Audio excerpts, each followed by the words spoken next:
आज का जो टॉपिक है वो गवर्नर्स पावर एंड प्रोविजन से रिलेटेड है, जो कि 1973 कॉन्स्टिट्यूशन ऑफ पाकिस्तान में बयान की गई हैं। उसके साथ साथ उनके रोल्स, उनकी पावर्स एंड फंक्शंस को जो कि गवर्नर ऑफ प्रोविंस इंजॉय करते हैं, जो कि रिलेटेड की जाती हैं स्पेसिफिकली उसी अथॉरिटी के तहत जो प्रेसिडेंट फेडरल में यूज़ करता है या इंजॉय करता है, सेम गवर्नर जो है वो प्रोविंस में इंजॉय करता है, उन पावर्स का इस्तेमाल करता है as a head of the province. So article 101 जो है वो बात करता है अपॉइंटमेंट ऑफ गवर्नर्स की। So a governor should be eligible to be elected as a member of National Assembly of Pakistan and should be at least 35 years of age, and they should also be a registered voter of the concerned province and should not hold any office of profit. It means वो basic requirements हैं कि एक person जो है वो as a governor eligible है अगर वो member of parliament national assembly और के लिए इलेक्टेड हो, और उसके साथ साथ उसकी एज जो है नॉट लेस देन 35 ईयर्स हो, and also we are register as a voter in concerned province, उस स्पेसिफिक प्रोविंस से मेंबर हो, और उसके साथ साथ कोई भी ऑफिस ऑफ प्रॉफिट को होल्ड ना कर रहा हो। और इसके साथ साथ द गवर्नर ऑफ प्रोविंस है वो अपॉइंट कौन करता है? प्रेसिडेंट ऑफ पाकिस्तान करता है, और प्रेसिडेंट में रिमूव अ गवर्नर और ask for his resignation at any time. जैसा कि प्रेसिडेंट ही उसको अपॉइंट करता है, तो प्रेसिडेंट के पास ही राइट है गवर्नर को रिमूव करने का। और उसके साथ साथ governor shell hold office during the player of president. It means जो गवर्नर ऑफिस को होल्ड करता है वो with the player of president hold करता है, तो इट मीन्स उसकी जो सैलरी है, जो उसके अलाउंसेज हैं, जो उसको प्रिविलेजेस हैं, वो तमाम की तमाम भी डिटरमन कौन करेगा? प्रेसिडेंट ही डिटरमन करेगा। और अगर तो गवर्नर है वो रेजिग्नेशन या रिजाइन करता है, तो वो प्रॉपर वे में अपना जो रेजिग्नेशन है वो किसको रिटर्न फॉर्म में जमा करवाएगा? प्रेसिडेंट को, या उसको सबमिट किसको करवाएगा? प्रेसिडेंट को। Article 102 is about oath of office. It means कि जाहिर सी बात जो भी ऑफिशियल अपॉइंटमेंट होती है उसके बाद वो ओथ टेकिंग करता है। तो before entering upon office the governor shall make before the chief justice of high court oath in the form set out in the third schedule. It means properly क्या है, गवर्नर अपनी जो duty है उसको perform करने से पहले chief justice of high court, उस स्पेसिफिक प्रोविंस का जो chief justice of high court होगा उसके सामने ओथ टेकिंग उसका प्रॉपर करता है। उसके बाद अपना क्या है, working star as a governor continue करता है। Article 103 is about conditions of the governor's office.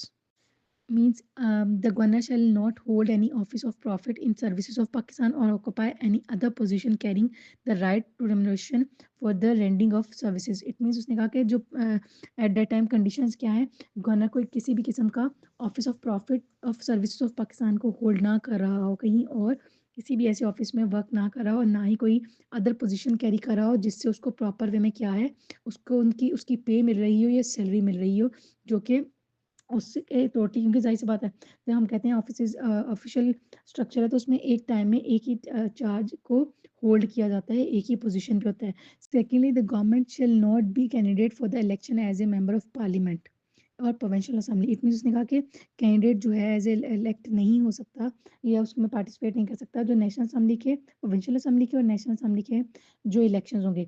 लेकिन अगर दूसरी सूरत है कि प्रोविंशियल असेंबली का जो कोई भी मेंबर है उसको अपॉइंट कर दिया जाता है as a member of the governor of the province, तो उसकी जो सीट है प्रोविंशियल असेंबली में वो वेकेंट हो जाती है। उसकी जैसे ही वो अपना कह देता है ज्वाइनिंग दे देता है as a governor, it mean वो सिचुएशन वेकेंट हो जाएगी, तो उस सीट पर क्या है, अब उसका इख्तियार नहीं है या वो as a member of that specific provincial assembly का मेंबर नहीं है। Article 104 is about acting governor. When the governor is absent from Pakistan or unable to perform the function of his office due to any cause such other as a president may direct shall act as governor. It mean उसने कहा कि governor अगर absent है पाकिस्तान से या किसी condition की basis पर वो अनेबल है कि वो अपना ऑफिशियल वर्क परफॉर्म नहीं कर सकता, तो इस ड्यूरेशन में वो स्पेसिफिक प्रोविंस का जो गवर्नर के इख्तियारात होंगे वो डायरेक्टली किसके पास होंगे? प्रेसिडेंट के पास होंगे। प्रेसिडेंट उसको कंटिन्यू कर सकता है। Article 105 is about governor to act on the advice means subject to the constitution in performance of function governor shall act in accordance with the advice of cabinet or the chief minister।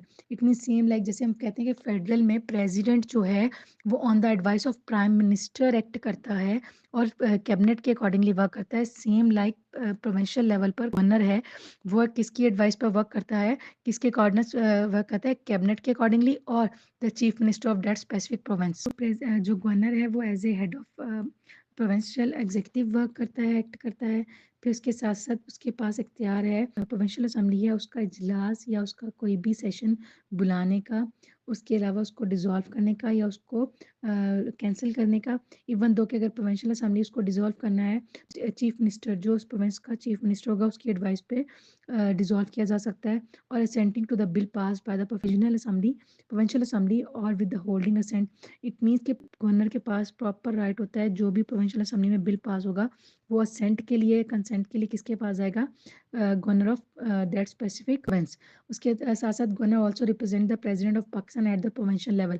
Same वही मैंने जो बात ऊपर की कि जो governor है वो तमाम का तमाम वही स्ट्रक्चर शो करता है जो प्रेसिडेंट ऑफ पाकिस्तान के पास इख्तियार आते हैं, उसको उसके अकॉर्डिंगली वो प्रोविंशियल लेवल पे उसको डील करता है, वही फंक्शंस परफॉर्म करता है जो कॉन्स्टिट्यूशन ऑफ पाकिस्तान के तहत प्रेसिडेंट को दिए गए हैं।